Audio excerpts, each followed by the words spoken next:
اپنی مراقبے کی کیفیات کے بارے میں الشیخ عظیمی بابا جی فرماتے ہیں کہ مراقبے میں دیکھا کہ میرے دماغ کے خلیات چارج ہو گئے ہیں، بجلی کی رو دماغ سے کمر کی طرف جا رہی ہے اور میرا جسم سنہری روشنی کا بنا ہوا ہے۔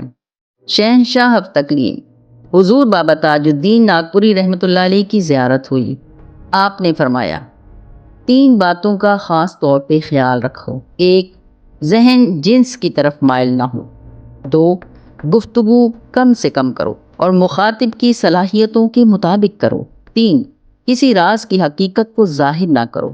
حضور بابا تاج الدین ناگپوری رحمۃ اللہ علیہ نے میرے سر پر پھونک ماری۔ میں نے خود کو اپنے اندر دیکھا، محسوس ہوا کہ ظاہری جسم محض خول اور غلاف کی حیثیت رکھتا ہے، میری حقیقی وجود یعنی اصل جسم سے گوشت پوش کے جسم کا فاصلہ 9 انچ ہے۔